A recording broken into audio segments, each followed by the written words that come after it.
రాష్ట్రం ఇవ్వడమే కాదు, తెలంగాణ రాష్ట్రం అభివృద్ధి జరగాలి అంటే ఖమ్మం జిల్లాలో బయ్యారం ఉక్కు కర్మాగారం ఇవ్వాలి, వరంగల్లో రైల్వే కోచ్ ఫ్యాక్టరీ పెట్టాలి, రంగారెడ్డి జిల్లాలో ఐటీఐఆర్ కారిడార్ ద్వారా వేల కోట్ల రూపాయల పెట్టుబడులు తెచ్చి ఐటీ రంగంలో లక్షలాది ఉద్యోగ అవకాశాలు ఇవ్వాలని, గిరిజన విద్యార్థులు చదువుకోవడానికి గిరిజన యూనివర్సిటీ ఇవ్వాలని, ఐఐటి ఐఐఎంల ద్వారా ప్రపంచానికే మన మేధా సంపత్తిని ఎగుమతి చేయడానికి చదువుకోవడానికి యూనివర్సిటీలను ఆనాడు పునర్విభజన చట్టంలో మంజూరు చేయించింది.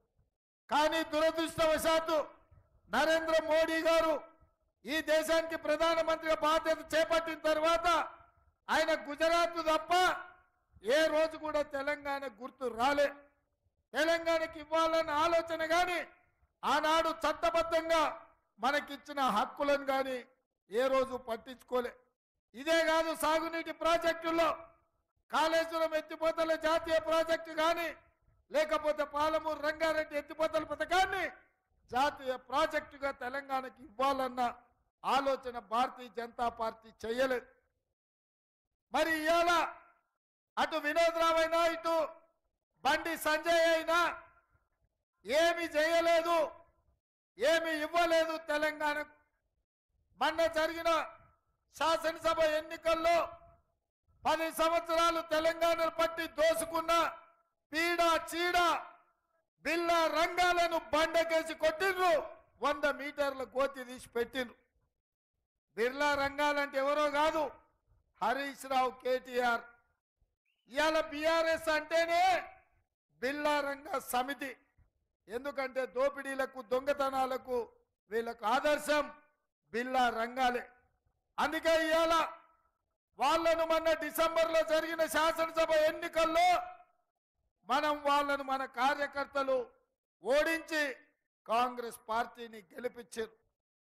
అయితే ఈ మధ్యకాలంలో మనం బీఆర్ఎస్ను ఓడించినాం, ఇక మనం విజయం సాధించినట్టే అని మన కార్యకర్తలు, మన నాయకులు, మా మిత్రుడు ఆది శ్రీనివాస్ గారు, మా కవ్వంపల్లి సత్యనారాయణ, మా మేడిపల్లి సత్యం, మా కేకే మహేందర్ అన్న, వీళ్ళందరూ కూడా కొంచెం రిలాక్స్ అయిపోయింది.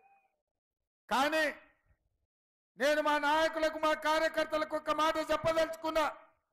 డిసెంబర్లో జరిగినవి సెమీఫైనల్స్ లో బిల్లా రంగాలను ఓడించడం, ఇప్పుడు ఫైనల్స్ లో మోడీ అమిత్ షా తోని రేపు ఫైనల్స్ జరగబోతున్నాయి. ఫైనల్స్ లో మనం బీజేపీని ఓడించాలి. సెమీఫైనల్స్ లో బీఆర్ఎస్ ను పొందబెట్టినాం, ఇప్పుడు బీజేపీని ఢీ కొనబొట్టబోతున్నాం. ఇవాళ మోడీని ఓడించబోతున్నాం మన కార్యకర్తలు అండగా నిలబడి. అందుకే మిత్రులారా, ఇవాళ మీరు ఆలోచన చేయండి. ఈ తెలంగాణ రాష్ట్రంలో జరుగుతున్న పరిణామాలు, తెలంగాణకు రావాల్సిన హక్కులు, నిధులు ఇవాళ కేంద్ర ప్రభుత్వం నిర్లక్ష్యం చేసి నరేంద్ర మోడీ గారు మన తెలంగాణను అవమానించాడు.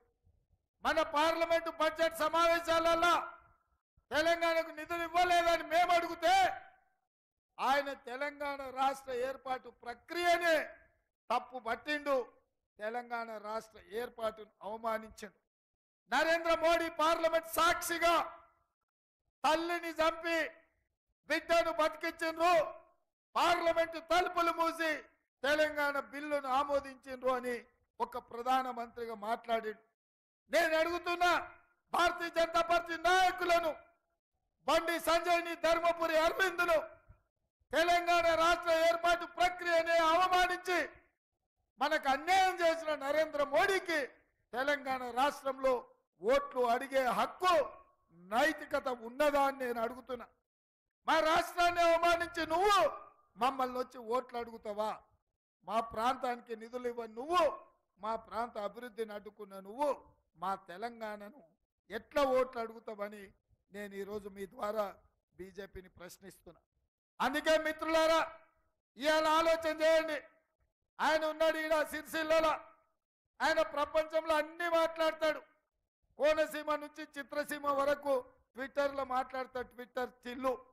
మరి నేను అడుగుతున్న ఈ ట్విట్టర్ చిల్లును ఇవాళ ఎస్సీ ఎస్టీ బీసీ రిజర్వేషన్లను రద్దు చేయాలని రాజ్యాంగాన్ని మార్చాలని నరేంద్ర మోడీ భారతీయ జనతా పార్టీ కుట్ర చేస్తుంటే ఈ ట్విట్టర్ చిల్లెందుకు ఇవాళ మోడీని ప్రశ్నిస్తలేడు? ఎందుకంటే రాజ్యాంగం రద్దు చేయాలన్న ఆలోచన ఇక్కడున్న కేసీఆర్దైనా అక్కడున్న నరేంద్ర మోడీదైనా ఒకే విధానం. 2022 ఫిబ్రవరిలోనే కల్వకుంట్ల చంద్రశేఖరరావు గారు రాజ్యాంగాన్ని మార్చాలి, సమూలంగా మార్చి కొత్త రాజ్యాంగాన్ని రాసుకోవాలని చంద్రశేఖరరావు గారే మాట్లాడారు. నేను ఇవాళ తెలంగాణ మేధావులను, కవులను, కళాకారులను ఇవాళ ఆలోచన చేయమని నేను అడుగుతున్నా. ఇవాళ 400 సీట్లు కావాలి.